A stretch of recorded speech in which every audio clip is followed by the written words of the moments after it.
7. I think the Commanders have a much higher ceiling, especially since getting Marcus Lattimore. 7 of 8 games, their only loss to the Ravens, and they were competitive in that.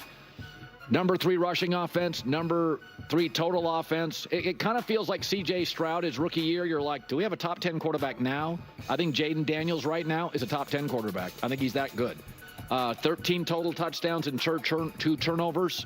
That's never been done with a rookie quarterback in their first 9 starts. He's got the poise of a 29-year-old, 30-year-old, 31-year-old quarterback, and they just got better in the secondary. Yeah. So, and, last week I said that the Commanders were better than just 10, so it's good to see him move the Commanders down to 7. It's so hard to know exactly where all these teams rank, honestly. But again, you can hear Colin loud and clear. Jayden Daniels is already a top 10 quarterback. I mean, that's wild. That really is. That cannot be understated. How remarkable that really is. We don't even have to just go through any of the stats or anything like that. It's just the fact that how quick a team can turn around, right? How the Commanders can essentially be nothing for years and years and years, and now you instantly draft a top 10 quarterback in the NFL. Not like a work in progress, but someone who already, if this is as good as they are and they don't improve at all, which we obviously know he will, it's already good enough to be a Super Bowl winning quarterback, right? Like that's wild. And so if the floor for him is top 10, I mean, what's the ceiling then? Like, I really try not to do like all these like, absurd futuristic predictions because it's largely meaningless to me.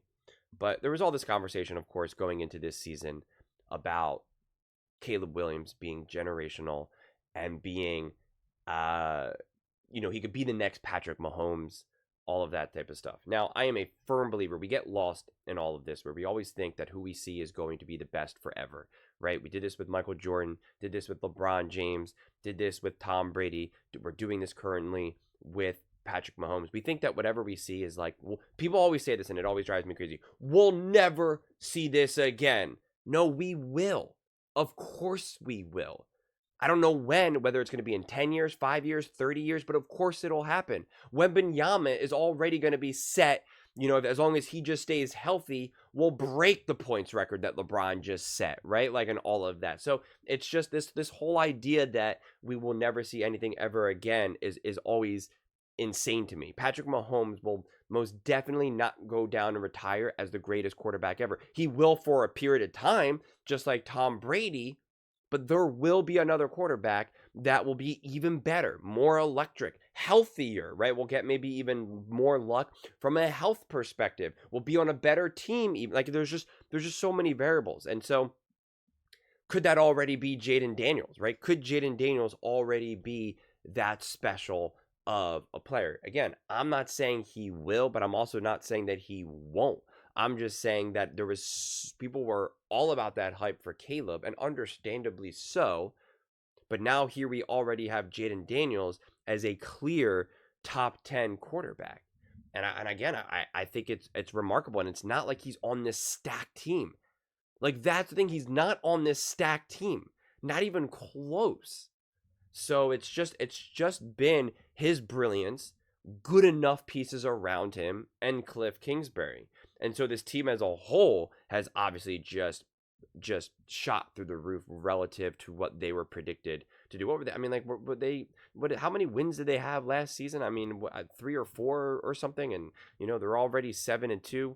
I mean, it's just remarkable, the turnaround, and it really signals to other teams all around the league how fast things can turn around. Right? Get the quarterback right, get the coach right, boom. That's 85% of it right there. Get the coach, get the quarterback, boom. There you go. Let's go. And that's where the Commanders are right now with all of this. And they have some really exciting games coming up, like versus the Eagles. They'll play the Eagles twice. It's unfortunate the Cowboys would have been a lot more exciting, but now with Dak going down, it's just going to be a little bit less interesting. And if you beat them without Dak, it's kind of like, who honestly really cares? I'll be perfectly honest. about that. But I think there's going to be some really interesting games. I think it will come down to the Eagles and the Commanders for the division, which is, hardly a hot take, but I think it'll be like legitimately close is what I'm trying to emphasize. I don't think any team will necessarily be able to run away with it and win the division convincingly. So, both of those teams, the Eagles or the Commanders, should at least be able to lock in the wild card. And so now you're really just trying to play for that, home field advantage game. So it's I just, you can't say enough positives about the Washington Commanders and Jayden Daniels and everything they've done. Like I said a few weeks ago, it's like I get stressed out thinking like, how can I keep praising this team without just repeating myself again and again and again? Because you can only just say, my God, did you see that throw that Jayden Daniels made? My God, did you see how Jayden Daniels avoided the pressure? My God, did you see that perfect play call by Cliff Kingsbury? Did you see that catch by McLaurin? Did you see that run by Eckler? Right? Like, it's just like, you could say that I could just write those comments before I even watch the game. Before you even watch a game, and I could say, I bet you I'm going to be able to say, did you see that throw? Did you see that play call? Did you see that catch? Did you see that run? Did you see that defensive stop? Like, I could write the notes before I even see the game. Situational awareness. Great game management, right? Like, it's like, you could just say it, and I didn't even see the game. I don't even know who they played, but I could just write those notes, and I can guarantee. I almost want to do that one time, but I'm obviously not. Where I'm just not going to watch the game. I'm just going to write these notes, and then I'm going to say, that was amazing, and just see how accurate it is. Because it's just, it's almost predictable right now, right? Like, this team is reliably so consistent. And I actually said this in my earlier clip when I was talking about all the top 10 teams, where it's like, what makes the Commanders special right now is their level of consistency. You have a team like the Ravens and the Lions and the Bills who can really lay on like a massive punch, right? But they lack the consistency. Now the Commanders, lack the level of depth of a punch. I mean, in that regard, right? The Commanders probably do not have the ability to lay just that the offensive onslaught that the Detroit Lions can, right? That they just have so many weapons. It's just, you can't compete in that offensively in that regard. But the level of consistency that the Commanders have is what makes them such a formidable foe, because come time playoffs, come time any big game, that you are going to get a reliably good to great game from the Commanders. You can't say that for the Ravens or the Lions or the Bills. You just can't. They have not proved that throughout this season. The Commanders have proven to be consistently consistent.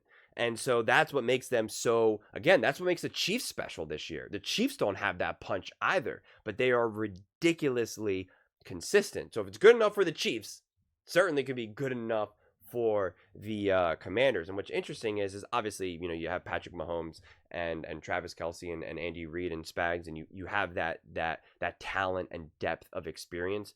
But it's almost kind of reverse right now, where you have Spags being the best defensive coordinator, and you have Andy Reid as obviously being the GOAT offensive head coach, and a dynamic quarterback, obviously an all-time great in Patrick Mahomes. And then the Commanders, on the other hand, have this team where they have a great defensive head coach, but they have one of the best offensive coordinators, and they have this great young dynamic quarterback. So it's just interesting. The thing that also obviously continues to carry the Chiefs to help keep them is their great defense as well, which the Commanders don't have that level of defense. But the Commanders are right there, honestly, and they are just not a team that anyone else wants to face. They are not a circle on the schedule and say, oh yeah, we got this. Rookie quarterback, young team, Dan Quinn, who cares? We got this. Like, they're not that team. So I'm curious to see if they can continue to inch their way forward to, top 5, top 4. Like, can they kind of do that? I think in a couple big games, how they fare against, say, the Philadelphia Eagles will be that ultimate barometer test more than anything.